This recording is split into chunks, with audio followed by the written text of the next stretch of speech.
ശ്രീ സേനാപതി, ഞാൻ നേരത്തെ Shri V D സതീശൻ്റെ കാര്യം പറഞ്ഞതുപോലെ KPC പ്രസിഡന്റ് ശ്രീ സണ്ണി ജോസഫിൻ്റെയും ഫേസ്ബുക്കിലൊന്ന് കയറി നോക്കി.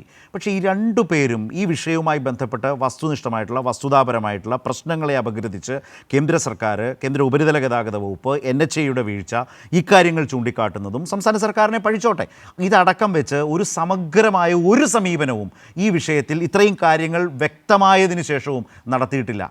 റെസ്പോൺസിബിളായി ചുമതലപ്പെട്ട ആളുകളിലെ അവരത് ചെയ്തിട്ടില്ല എന്നാണ് ഞാൻ പറയുന്നത്. അതുകൊണ്ടാണ് ലാലിനെ പോലെയുള്ളവർ, രാഷ്ട്രീയ നിരീക്ഷകർ പറയുന്നത് ഇറസ്പോൺസിബിളായിട്ടാണ് ബിഹേവ് ചെയ്യുന്നതെന്ന്. ഒട്ടും ഇറസ്പോൺസിബിൾ ആയിട്ടല്ല. ഈ കാര്യത്തെക്കുറിച്ച് കഴിഞ്ഞ ദിവസം നടന്ന വാർത്താ സമ്മേളനത്തിൽ വളരെ വ്യക്തമായിട്ട് തന്നെ ഈ ദേശീയപാതയുടെ നിർമ്മാണത്തിലുള്ള പോരായ്മകളെക്കുറിച്ച് വളരെ കൃത്യമായിട്ട് തന്നെ പ്രതിപക്ഷ നേതാവും KPCC പ്രസിഡന്റും അത് ചൂണ്ടിക്കാണിച്ചിട്ടുള്ളതാണ്. അതിന് ഏതൊക്കെ പോരായ്മകൾ, അത് ഓരോ ഘട്ടത്തിലും അത് ചൂണ്ടിക്കാണിച്ചതിനെ കുറിച്ച് അദ്ദേഹം പറഞ്ഞിട്ടുള്ളതാണ്. ഇവിടെ ഒരൊറ്റ കാര്യം ചുമ്മാ ഒരു തർക്കത്തിന് വേണ്ടി, അതായത് കേരളത്തിന്റെ ദീർഘകാല സ്വപ്നമായ ഹൈവേ വികസനം യാഥാർത്ഥ്യമാക്കാനും നമുക്ക് സാധിച്ചു എന്ന് കേരളത്തിന്റെ മുഖ്യമന്ത്രി കേരളത്തിലെ ജനങ്ങളോട് പറയുമ്പോൾ ആ മുഖ്യമന്ത്രിയോട് ചോദിക്കുന്ന ഒരു ചോദ്യം, അതാ അങ്ങയുടെ കൺമുമ്പിൽ ഇത് തകർന്നു വീണിരിക്കുന്നു, അത് തകർന്നു വീണതിൽ നിങ്ങളുടെ ഗവൺമെന്റിന് എന്തെങ്കിലും പങ്കുണ്ടോ? കാരണം ഇത് യാഥാർത്ഥ്യമാക്കി എന്ന് നിങ്ങൾ ജനങ്ങളോട് പറയുമ്പോൾ അതിൽ തകർച്ചയിലും ശരി നിങ്ങൾക്കൊരു പങ്കുമില്ല എന്ന് നിങ്ങൾ ഇന്ന് പറഞ്ഞു കഴിഞ്ഞിരിക്കുന്നു. ഞങ്ങളത് അക്സെപ്റ്റ് ചെയ്യുകയാണ്. പിന്നെ ഒന്ന്, ലാല് എൻ്റെ വളരെ അടുത്ത സ്നേഹിതനാണ്, അതുകൊണ്ട് ലാലിനോട് ചോദിക്കട്ടെ. ലാലെ, പാലാരിവട്ടം പാലം 15 കൊല്ലമായിട്ടും തകർന്നു വീണില്ല. VK ഇബ്രാഹിം കുഞ്ഞ് കേരളത്തിലെ ഗവൺമെന്റിനെ വെല്ലുവിളിച്ചുകൊണ്ട് പറഞ്ഞു, നിങ്ങൾ ഏത് ഫയർ ടെസ്റ്റ് വേണമെങ്കിലും നടത്തിക്കോ, അതിനെ കയറ്റിക്കോളാം. അത് എന്തേ പരീക്ഷണം നടത്താത്തത്? അത് അഴിമതി നടന്നു എന്ന് വരുത്തി തീർക്കുന്നതിന് വേണ്ടിയുള്ള ആ പാലം ഇപ്പോഴും നിൽക്കുന്നു. അടുത്ത ഗവൺമെന്റിന്റെ കാലഘട്ടത്തിൽ ഞങ്ങൾ വന്നു കഴിയുമ്പോൾ ഭാരപരിശോധന കൂടി നടത്തി ആ പാലത്തിനെ കൂടെ അത് ഗതാഗതത്തിന് തുറന്നു കൊടുക്കും. അതിന്റെ കേരള ഹൈക്കോടതിയെ പോലും അങ്ങനെയാണ് നമ്മൾ കാണുന്നതല്ലേ, വരുത്തി തീർക്കുക. ലാല് കാര്യമല്ലേ പാലാരിവട്ടം?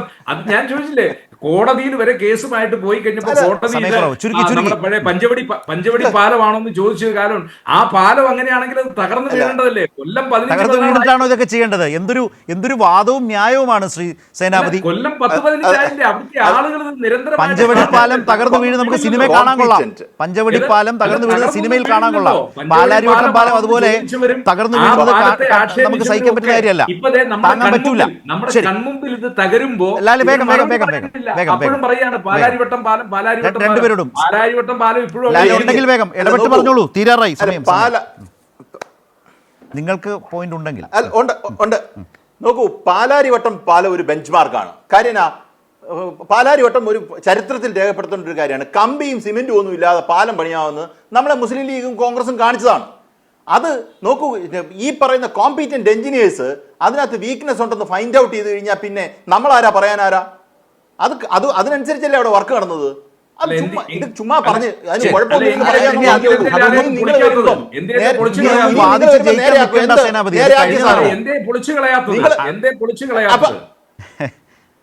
അത് അല്ല വീക്ക്നെസ് ഉള്ള സാധനം എല്ലാം നിങ്ങൾ പൊളിക്കുവാണോ?